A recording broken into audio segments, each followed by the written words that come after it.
স্বাস্থ্য দপ্তরের নজরে মহিলাদের নিরাপত্তা। নজরে স্বাস্থ্যক্ষেত্রে কর্মরত মহিলাদের নিরাপত্তা। 2024-এ রাত্রি সাথী প্রকল্পের বায়োমেট্রিকের লক লাগানো হয়। সেই লকগুলির অবস্থা কি জানতে চাইল স্বাস্থ্য দপ্তর। হাসপাতালগুলিতে চিঠি পাঠালো স্বাস্থ্য দপ্তর। বিষয়টি দ্রুত জানাতে নির্দেশ স্বাস্থ্য দপ্তরের। কর্মরত মহিলাদের নিরাপত্তা সুনিশ্চিত করতে পদক্ষেপ। স্বাস্থ্য দপ্তরের নজরে মহিলাদের নিরাপত্তা। নজরে স্বাস্থ্যক্ষেত্রে কর্মরত মহিলাদের নিরাপত্তা। 2024-এ রাত্রি সাথী প্রকল্পে বায়োমেট্রিক লক লাগানো হয়। সেই লকগুলির অবস্থা কি জানতে চাইল স্বাস্থ্য দপ্তর। হাসপাতালগুলিতে চিঠি পাঠালো স্বাস্থ্য দপ্তর।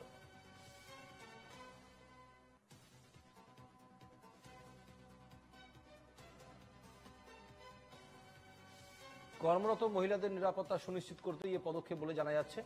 2024 সালে আমরা দেখেছিলাম রাত্রি সাথী প্রকল্পের যখন থেকে এই আরজিকর ঘটনাটি ঘটেছিল তারপর থেকেই একাধিক হাসপাতালে এই ধরনের অভিযোগ উঠে আসছিল এবং তারপর পরই রাত্রি সাথী প্রকল্পে মহিলাদের যারা রাত্রেবেলা যে সমস্ত মহিলারা বিভিন্ন জায়গায় কাজ করেন তাদের নিরাপত্তা সুনিশ্চিত করতে, তাদের নিরাপত্তা আরো বাড়াতে রাত্রি সাথী প্রকল্প চালু হয়েছিল। সেই রাত্রি সাথী প্রকল্পেই স্বাস্থ্য দপ্তরের তরফ থেকে বিভিন্ন জায়গায় রাত্রি সাথী প্রকল্পের বায়োমেট্রিক লক লাগানো হয় এবং আজ প্রায় 1 বছর পর সেই লকগুলির অবস্থা কি জানতে চাইল স্বাস্থ্য দপ্তর এবং এই মর্মেই হাসপাতালগুলিকে চিঠি দিয়ে জানানো হয়েছে যে দ্রুত যেন সেই বায়োমেট্রিক লকগুলির কি অবস্থা তা যেন স্বাস্থ্য দপ্তরকে জানানো হয়।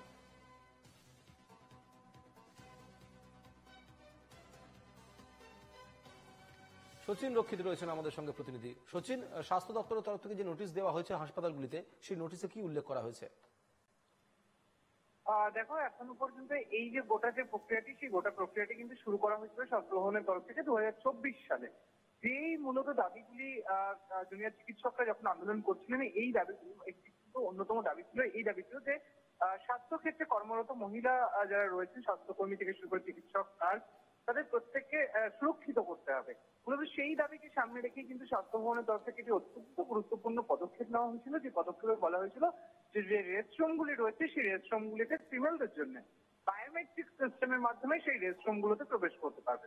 কিন্তু 1 বছর পার হয়ে গিয়েছে, যাবতীয় প্রক্রিয়া শুরু হয়েছিল, বায়োমেট্রিকও বসেছিল একাধিক জায়গায়, কিন্তু সেই বায়োমেট্রিক গুলো আদৌ ওয়ার্কিং আছে কিনা, সেগুলো কাজ করছে কিনা ঠিকঠাক ভাবে, বা সেগুলোতে নজরদারি ঠিকঠাক ভাবে চলছে কিনা, এই গোটা বিষয়টি সম্পর্কে কিন্তু স্বাস্থ্য ভবন প্রায় প্রত্যেকটি যে স্বাস্থ্য কেন্দ্র রয়েছে বা যেখানে হাসপাতাল রয়েছে, মেডিকেল কলেজ রয়েছে, সেখান থেকে কিন্তু মূলত তথ্য চাইলে লিখিত আকারে, অর্থাৎ লিখিত আকারে স্বাস্থ্য ভবনকে জানাতে হবে গোটা বিষয়টি, যে কিভাবে বায়োমেট্রিক গুলো কাজ করছে, কতগুলি ওয়ার্কিং রয়েছে এবং সেই সব জায়গাগুলিতে আদৌ কতগুলি কাজ করছে বা কাজ করছে কিনা, সেখানে কিভাবে নজরদারি চলছে, এই গোটা বিষয়টি কিন্তু স্বাস্থ্য ভবনকে লিখিত আকারে জানাতে হবে সংশ্লিষ্ট সেই যে হাসপাতাল রয়েছে সেই হাসপাতালকে। ফলত সম্প্রতি ঘটে যাওয়া একাধিক ঘটনাকে সামনে রেখেই কিন্তু স্বাস্থ্য ভবনে এহেন পদক্ষেপ, তেমনটাই কিন্তু মনে করছেন ওয়াকিবহাল মহল।